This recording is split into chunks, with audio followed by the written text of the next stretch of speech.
দই আমাদের খাদ্যাভ্যাসের একটি গুরুত্বপূর্ণ অংশ, যা প্রাচীনকাল থেকেই খুবই জনপ্রিয়। প্রোবায়োটিক হিসাবে কাজ করে দই। তবে ইদানিং তরুণীদের মধ্যে দইয়ের বদলে গ্রিক ইয়োগার্ট খাওয়ার চাহিদা বেড়েছে। সাধারণত টক দই ও গ্রিক ইয়োগার্ট দুটোই পুষ্টিকর, কিন্তু গ্রিক ইয়োগার্টের কিছু অতিরিক্ত স্বাস্থ্য উপকারিতা রয়েছে, যা একে অধিকতর জনপ্রিয় করে তুলেছে। সাধারণ টক দই ও গ্রিক ইয়োগার্টের প্রধান পার্থক্য হল প্রস্তুত প্রণালী ও পুষ্টিগুণ। সাধারণ দই বানানোর পর তা সরাসরি খাওয়া যায়, কিন্তু গ্রিক ইয়োগার্ট তৈরির জন্য দই থেকে ছাঁকনির মাধ্যমে বাড়তি জল ও ছানার অংশ আলাদা করা হয়, ফলে এটি ঘন ও ক্রিমি হয়। গ্রিক ইয়োগার্টে সাধারণ টক দইয়ের তুলনায় দ্বিগুণ পরিমাণ প্রোটিন থাকে, যা পেশি সংগঠনে সহায়ক।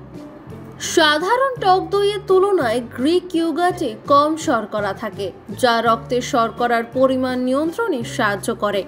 সম্পূর্ণ ফ্যাটযুক্ত গ্রিক ইয়োগার্টে তুলনামূলক বেশি চর্বি থাকে, তবে লো ফ্যাট বা ফ্যাট মুক্ত বিকল্পও পাওয়া যায়।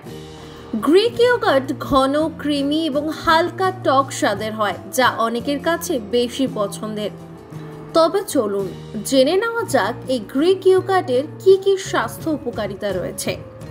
গ্রিক ইয়োগার্ট উচ্চ প্রোটিন সমৃদ্ধ হওয়ায় এটি পেশি সংগঠনে সহায়ক এবং দীর্ঘক্ষণ পেট ভরিয়ে রাখে। এটি ওজন নিয়ন্ত্রণেও সহায়তা করে। এই ইয়োগার্ট প্রোবায়োটিক সমৃদ্ধ, যা হজম শক্তি বৃদ্ধি করে এবং অন্ত্রের ভালো ব্যাকটেরিয়ার বৃদ্ধি করে। গ্রিক ইয়োগার্ট ক্যালসিয়াম ও ভিটামিন ডির ভালো উৎস, যা হাড় ও দাঁতের গঠন মজবুত রাখতে সাহায্য করতে পারে। গ্রিক ইয়োগার্টে প্রচুর পরিমাণে পটাশিয়াম থাকে, যা রক্তচাপ নিয়ন্ত্রণে সহায়তা করে। তাহলে এবার আপনি কোনটা বেছে নেবেন, সাধারণ টক দই না গ্রিক ইয়োগার্ট? জেনে নিন। আপনার খাদ্যাভ্যাস ও পুষ্টির চাহিদা অনুযায়ী আপনি যে কোনো একটি বেছে নিতে পারেন। যদি বেশি প্রোটিন ও কম শর্করাযুক্ত খাবার খান, তবে গ্রিক ইয়োগার্ট ভালো বিকল্প। আর যদি বেশি প্রোবায়োটিক চান, তবে সাধারণ দইও উপকারী হতে পারে।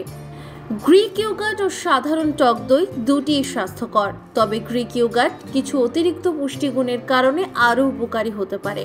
যারা স্বাস্থ্য সচেতন, ওজন কমাতে চান বা বেশি প্রোটিন চান, তারা গ্রিক ইয়োগার্ট খেতে পারেন। নিজস্ব সংবাদদাতা, সংবাদ শিরোনাম। মানুষের পাশে, মানুষের সাথে আমরা আছি এই বাংলাতে। আপনারা দেখছেন সংবাদ শিরোনাম। দেখলেন তো অনেক কিছু, এবার দেখুন নতুন কিছু।